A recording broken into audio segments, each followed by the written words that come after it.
Sa 356 na araw sa isang taon, 31 araw sa isang buwan, 24 na oras sa isang araw, at sa loob ng 70 taon na binigay ng Diyos sa tao, halos mahigit kalahati nito ay ginugugol natin sa eskwelahan kasama ang ating mga guro.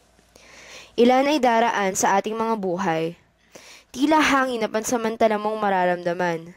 Ngunit ang ilan ay mag-iiwan ng matinding tatak na kailanman ay di mabubura ni naman.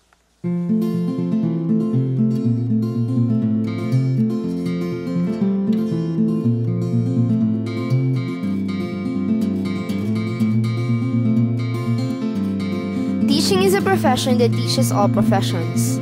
Noon tayong mga bata pa, madalas nila tayong pinaguguhit kung ano ang nais natin maging sa ating pagtanda.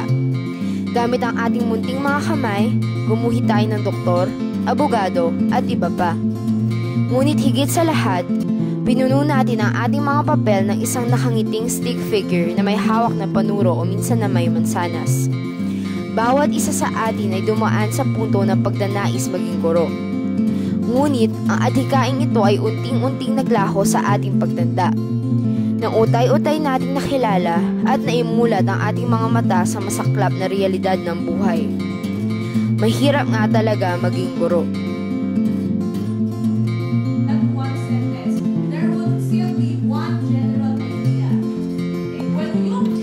Si Miss Leon De Labit ay isang 30 years na guro ng Ingles. Halos 15 taong nagtuturo na sa La Consolacion College, Pasig. Kumbaga, veterano na nga ng aming eskwelahan. Siya ay ang aming advisor ng 4th year Monica. Si Miss Labit, o Mami Labs nga kung tawagin, sa likod ng kanyang signature na salamin, ay di mo agarang mababasa, na kadalasan ay nauuwi sa tinatawag nilang wrong impressions.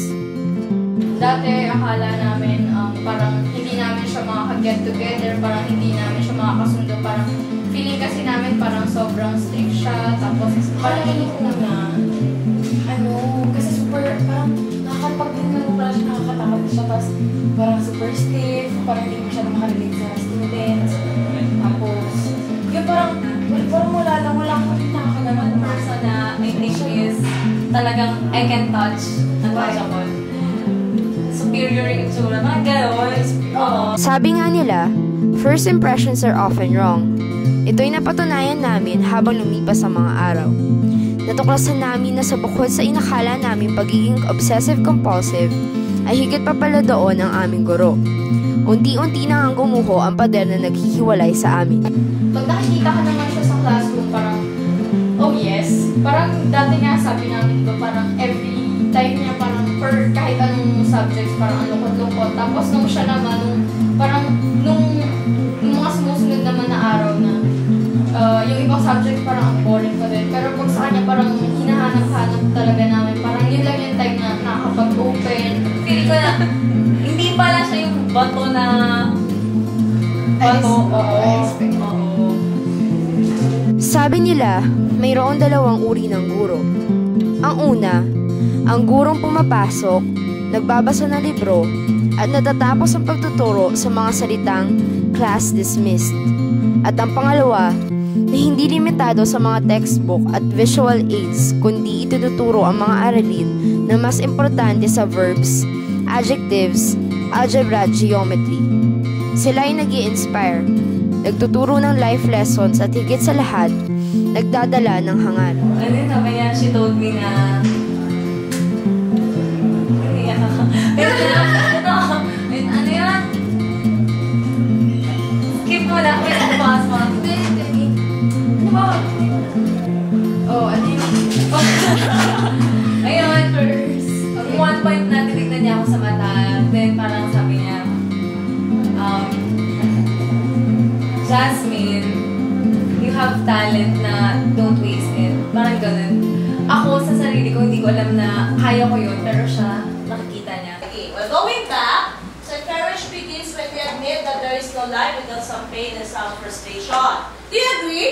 Yes. So get ready to be in pain, so that you can fortify your courage. You cannot say to yourself that I am brave enough if you haven't faced Okay, the pain in life and frustration in life. So, what should we do? Stop blaming others. Okay, accept the reality. Okay, stop whining in life. You are just probably you are wasting time whining. So instead of facing the consequence in life, so it's waste of time to whine. So going back, now, there is always a reason to be courageous. Is it connected to the topic sentence? Yes. 15 piso. Yan ang sahod ng isang guro sa isang private school. Napakaliit. Napakaliit para sa isang napakahirap na propesyon. Nang minsan namin tanongin si Miss Labit kung ano ang rason ng kanyang pananatili, ang simpleng sagot niya, hindi ko naman talaga kailangan ng pera. There are much more important things than money. Talagang masasabi mo teacher siya. Bagay sa kanya yung teacher. Hindi ka talaga ba teacher lang. Tapos, magaling talaga siya magturo. Hindi yung nagbabasa lang sa libro. Wala siyang binabasa na yung mga yung kapag narinig ko yung mga opinion niya about things, parang na-inspire mo na mas maging maganda yung future ko. Siyempre, pag gusto ko maging maganda yung future ko, pagbunin ko mag-aaral kasi ako ngayon. Tapos, pagbunin ko pag-aaral, tapos kailangan makapili ako ng isahan course para makakuha ng mas stable na job, gano'n. Yung alam mo yung inilagay na ako, motivated para pag-inilagay ko ano man yun. Sige,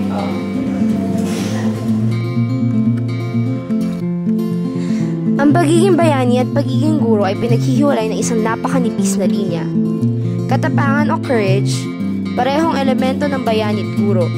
Di ka man mamamatay, masusugatan o sasabak sa isang kapatagan na puno ng mabagsik na pagbabarilan.